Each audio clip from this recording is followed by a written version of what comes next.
Shalom saudara yang terkasih dalam nama Tuhan kita Yesus Kristus. Tinggallah di dalam aku dan aku di dalam kamu. Yesus menawarkan kepada kita suatu tempat yang bersahabat, yang sungguh dapat kita sebut rumah. Rumah adalah tempat di mana kita tidak merasa takut. Di rumah kita dapat menanggalkan semua pagar kita dan menjadi bebas. Bebas dari kecemasan, bebas dari ketegangan, dan bebas dari tekanan-tekanan. Rumah adalah tempat di mana kita dapat tertawa dan berteriak, merangkul dan menari, tidur lama serta bermimpi, makan, membaca, bermain, mendengarkan musik, dan bercanda dengan kawan-kawan. Rumah adalah tempat di mana kita dapat beristirahat dan disembuhkan. Kata rumah mendengungkan berbagai macam perasaan dan emosi dan membangunnya menjadi satu gambaran, yaitu gambaran suatu rumah di mana baik kalau orang tinggal di sana, rumah yang bernapaskan kasih, tanda kehidupan. Yeremia 33 ayat 3. Yahweh berkata, "Berserulah kepadaku dan aku akan menjawab engkau dan menunjukkan kepadamu hal-hal yang besar dan hebat yang tidak engkau ketahui." Bagian ini diucapkan oleh Tuhan kepada Nabi Yeremia selama masa pembuangannya di Babel. Tuhan meyakinkan Yeremia bahwa jika dia dengan sungguh-sungguh mencari Tuhan melalui doa, dia akan menerima tanggapan dan wahyu Tuhan. Ayat ini menyoroti keinginan Tuhan agar manusia benar-benar berseru kepadanya untuk mencari hikmat dan bimbingannya. Terutama di saat-saat sulit, kita bahkan lebih perlu berdoa dengan tulus kepada Tuhan dan mencari pertolongannya untuk mengatasi kesulitan. Sama seperti ketika Musa memimpin bangsa Israel keluar dari Mesir, mereka menghadapi Laut Merah di depan mereka dan tentara Mesir yang mengejar di belakang mereka. Ada 3 penyebab utama kenapa harga pangan menjadi mahal. Yang pertama, karena kegagalan panen. Kegagalan panen itu bisa karena musim panas yang berlebihan, atau El Nino tadi, atau juga karena musim banjir, hujan yang berlebihan, akhirnya banjir. Berikutnya karena hama. Itu bisa, minimum 3 hal itu menjadi penyebab utama, karena gagal panen. Yang kedua, karena ada konversi energi. Jadi kalau umpamanya harga minyak dunia, migas dunia itu meningkat, bisa-bisa pangan bisa dikonversikan menjadi energi. Sehingga ini mempengaruhi supply dari pangan itu sendiri, karena dikonversi menjadi energi. Nah, alasan yang ketiga adalah alasan domestik. Kebijakan domestik sebuah negara akan memengaruhi harga pangan di luar. Nah, sebagai contoh dengan adanya perang itu, ya, Rusia dan Ukraina, maka ini memengaruhi rantai pasok dunia. Karena apa? Karena ada kebijakan domestiknya mengurangi ekspor gandum dan seterusnya. Berikutnya harga pupuk dunia meningkat dengan luar biasa tajam. Ini persoalan-persoalan yang kita hadapi bersama. Jangan sampai situasi global itu pada akhirnya diperburuk oleh situasi dalam negeri. Nah, situasi dalam negeri apa yang harus kita antisipasi? Kegagalan panen tadi. Penyebabnya apa kegagalan panen itu? Karena cuaca yang ekstrim panas. Cuaca ekstrim panas itu menyebabkan minimum 2 hal. 1, kebakaran, dan kita sudah relatif menjadi langganan atas kebakaran itu. Ya. Yang kedua adalah kegagalan panen karena kering. Tuh. Nah, kalau itu terjadi, maka mesti ada solusi dong. Mesti harus ada antisipasi dengan sebaik-baiknya. Untuk itulah Bapak Presiden Jokowi awal-awal jauh-jauh hari juga sudah mengingatkan, masyarakat, kita harus pahami bahwa saat ini telah terjadi krisis pangan di dunia. Nah, untuk itu beliau juga menekankan apa saja bisa kita tanam agar nanti kalau terjadi sesuatu kita bisa tetap survive. Peristiwa El Nino atau fenomena El Nino itu bukan hanya di Indonesia, bisa-bisa di Asia Pasifik atau bisa di ASEAN. Itu. Nah, ini udah mulai ada indikasi negara-negara di Asia Pasifik, di ASEAN ini juga derajat panasnya meningkat. Nah, jangan sampai kalau nanti di kawasan ASEAN saja gagal panen, maka ada dua risiko. Risiko bisa-bisa kita punya duit tapi nggak bisa import. Nah, kan? Risikonya yang kedua, kok sama-sama gagal panen kita biasa import dari Thailand, dari Vietnam, gagal panen, maka ini juga repot urusannya. Mereka udah nggak ada barang, kita juga gagal panen, maka ini akan dihadapi oleh kawasan. Kawasan ASEAN. Nah, untuk itu maka dari awal-awal saya juga selalu menyuarakan perlunya kita mewaspadai bahwa fenomena La Nina ke El Nino itu biasanya 4 tahun sekali, dan menurut pikiran saya bahwa kira-kira kalau terjadi El Nino itu pada 2023 ini akhir-akhir tahun.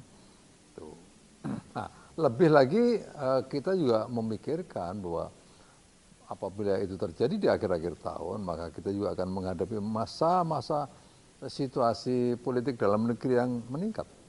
Karena di situ ada sebuah peristiwa politik yang perlu kita jalankan, yaitu pemilu pada 2024 pada bulan Februari. Ini critical point yang perlu kita waspadai bersama. Berarti harus ada alternatif lain selain beras, Pak Mul. Ya. Karena kalau hanya beras saja, karena beras ini kan airnya menyerap banyak. Kalau kekeringan itu harus ada suatu tanaman alternatif pengganti beras. Ya, saya pikir memang begitu. Apa itu pengganti beras? Sebenarnya banyak resources yang ada di Indonesia ya. Kita punya sagu, kita punya jagung, kita punya sorghum, ya. Mari kita lihat satu persatu. Untuk jagung kemungkinannya juga tidak bisa tumbuh dengan baik kalau tidak cukup air ya. Karena pada awal-awal itu tidak perlu air. Tapi pada periode berikutnya dia tidak mau banyak air karena dia akan menguning begitu. Untuk sagu, ini yang luar biasa sebenarnya. Kita punya sumber-sumber sagu yang luar biasa ya. Di Nias, di Mentawai, di Kalimantan Selatan, Barabai, berikutnya kita juga punya sumber yang sangat besar di Papua, sagu ini.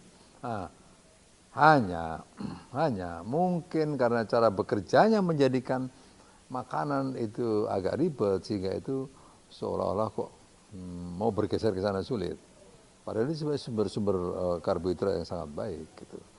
Nah, untuk itu ini juga menurut saya perlu digalakkan bahwa sumber-sumber pangan Indonesia ini variasinya banyak. Kita jangan terjebak dalam pemikiran beras semata-mata begitu. Berikutnya yang terakhir adalah ada tanaman yang namanya sorghum. Sorghum ini sebenarnya sangat baik ya. Karena dia bisa hidup tidak banyak air. Dia masih perlu air pada awal-awal ya. Setelah itu dia bertumbuh relatif dengan embun, dia bisa menghidupi dirinya. Dengan embun? Iya. Berarti lebih bagus daripada jagung? Oh iya, pasti. Pasti lebih bagus daripada jagung. Terus yang kedua kelebihannya lagi sorghum ini bisa ditanam di tanah-tanah marginal ya. Tanah-tanah yang marginal yang mungkin kurang baik untuk tanaman yang lain, tapi bisa ditanami sorghum. Ini sudah saya buktikan ya. Saya sudah menanam sorghum di daerah kering di NTT ya, di Waingapu. Walaupun serangan hamanya juga luar biasa karena belalangnya sangat-sangat banyak ya, bukannya banyak tapi sangat banyak. Tapi dengan upaya kita yang keras akhirnya masih bisa diselamatkan. Tapi basically bahwa kita perlu memang mencari alternatif. Alternatif itu harus mulai dari sekarang dipikirkan dengan baik. Agar apa? Agar kita tidak terkaget-kaget pada saat menghadapi situasi yang sulit. Nah, gitu. Karena alternatif itu sudah kita siapkan. Harusnya dimulai dari sekarang untuk penanaman sorghum itu, Pak. Ya, sebenarnya saya sudah nanam sorghum sudah setahun yang lalu. Saya sudah mulai dan saya sampaikan ke Bapak Presiden, dan Bapak Presiden sempat melihat ke sana. Akhirnya itu menjadi kebijakan nasional ya. Menteri Pertanian diperintahkan oleh Presiden untuk membuat roadmap perkembangan sorghum Indonesia dan sudah mulai dibuat itu. Saya juga sudah membangun ekosistemnya ya. Ya karena karena masyarakat akan bergiat menanam kalau ada off takernya. Berarti pembibitan sudah ada nih sekarang, Pak. Nah, kalau masyarakat mau nanam maka harus ada bibitnya. Untuk itu kalau bibit ini kencang permintaannya, maka riset itu terus berkembang dengan baik. Nah, sekarang juga kita semuanya sudah menyiapkan diri untuk menyiapkan bibit ya, benih ya, sorghum itu agar roadmap yang dibuat oleh pemerintah itu bisa dijalankan. Karena ini berkaitan luasan lahan. Luasan lahan berkaitan dengan seberapa banyak kebutuhan dari benih. Benih akan ada pilihan-pilihan mana benih yang terbaik, maka itu riset juga akan bergiat ke sana nantinya gitu. Tau pawe walo pawe, tau mona pawe walo mona pawe. Itu salah satu filosofi hidup masyarakat Nageo Flores. Arti dari ungkapan itu adalah jika berbuat hal yang baik, akan kembali hal yang baik. Sebaliknya jika berbuat hal yang tidak baik, akan kembali hal yang tidak baik. Ungkapan bahasa Indonesia yang sepadam dengan itu adalah apa yang ditabur, itu akannya yang dituai. Filosofi hidup ini mengajarkan bagaimana orang seharusnya hidup. Aktivitas tabur tuai juga seringkali dipakai Yesus dalam pengajaran-pengajarannya. Dengan menyatakan diri sebagai yang menaburkan benih baik, Yesus juga mau mengajarkan diri sebagai yang menaburkan benih baik. Yesus mengajak supaya semua orang datang kepadanya dan menerima benih-benih baik untuk kehidupan mereka. Dengan perumpamaan mengenai benih yang ditabur dan hasil yang dituai, Yesus mengingatkan konsekuensi dari benih yang ditabur. Pada akhirnya benih baik akan disambut dengan sukacita para malaikat, sedangkan yang buruk akan dicampakkan ke dalam api. Benih baik yang datang dari Tuhan hendaknya terus dipelihara, sebab iblis pun bekerja keras untuk menumbuhkan benih kejahatannya. Berjuanglah untuk selalu dekat dengan Tuhan, agar rahmat-Nya membantu kita menyuburkan benih baik, sehingga mampu menghimpit mati semua benih si jahat.